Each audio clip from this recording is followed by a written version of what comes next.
Hey guys, welcome back to the shop. In this video I'm going to use electrolysis to clean this flathead V8 engine block.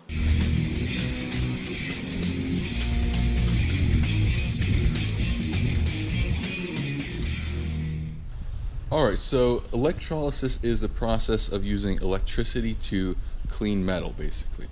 So to do it you need a few things. Number one, you need a metal part that you want to clean. I have that engine block there.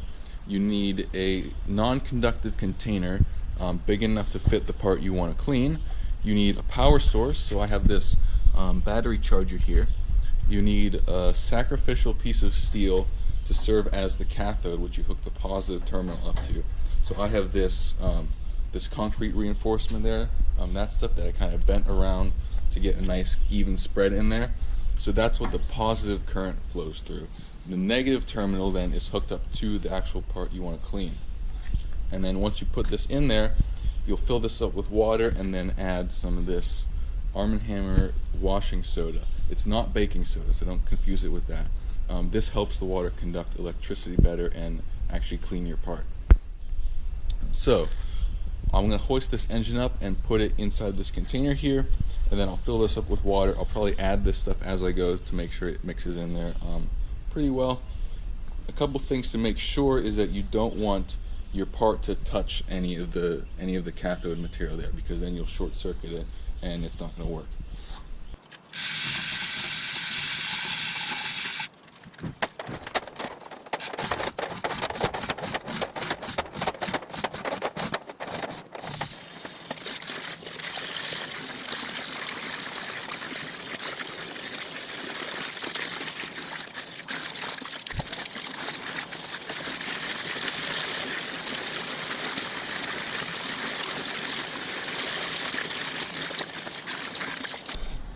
Alright, so I've had this in here for several hours now, I'd say, and you can obviously see all that rust coming out up to the surface there. So I just have terminals hooked up there.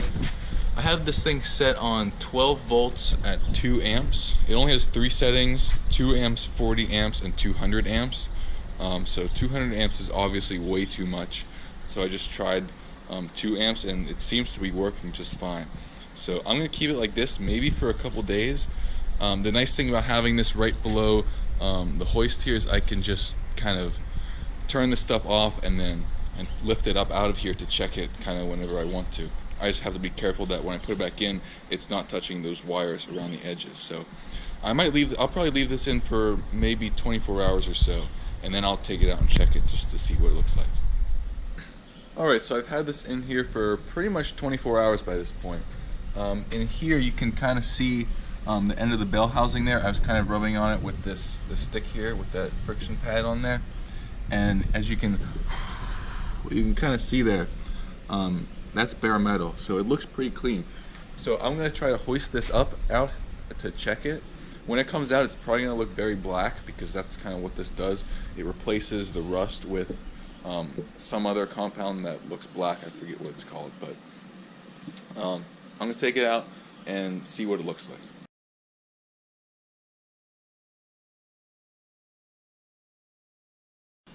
Alright, well this seems to have worked really well. Right here I just kind of rubbed it with this Scotch-Brite pad and then rinsed it off, and like that's bare metal right there. You can see here's some paint that was over here, and that just comes right off. All the grease seems to be loosened as well. Over here this was like rust or paint or something, and that just, you can see that comes right off now. So I think this seems pretty good. I'm going to take this out now and pressure wash it, and maybe rub it down with this stuff some more.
Alright, so I've got this all cleaned up now, and this turned out actually surprisingly well. You can see here, this is all just bare cast iron. There's no rust or leftover paint or anything like that on there.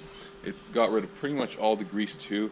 I could have left it in another day or two, and it probably would have taken out all the grease on the inside here. It got most of it, but you can still feel a little bit of a residue left, but that's fine. I have it all sprayed down with WD-40 so that it won't start to flash rust on me, because it was starting to do that in places, since this bare cast iron will rust very fast if you just leave it out in the open. So anyways, right now I've got the oil pan here, and this is what I'm going to throw in next. One thing you need to be careful about with electrolysis is things like this. This little piece here on the dipstick tube is actually aluminum, and aluminum will be completely dissolved by the electrolysis if you leave it in as long as you need to clean the steel. You can do it like very briefly for like, I don't know, maybe 15-30 minutes, but if you're cleaning metal part, like steel parts that have aluminum on it, that will get disintegrated. So I need to drill out those 3 rivets to take this piece out, and then later I can just rivet it back on.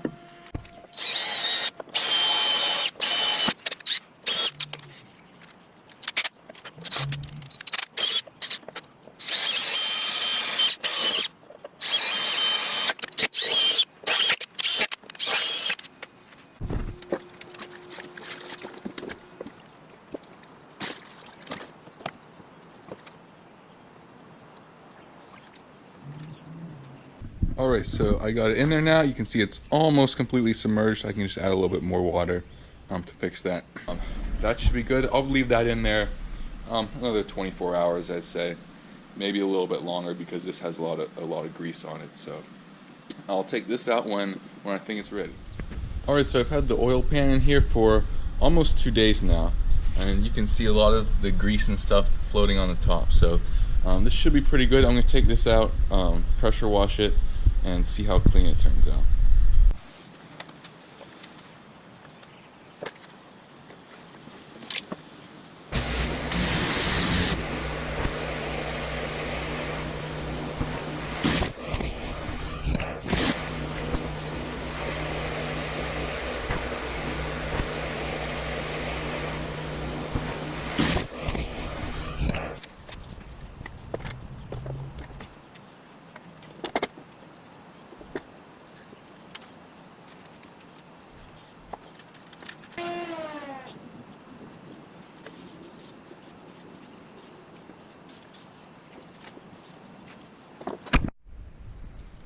Alright, overall this engine cleaned up really well here.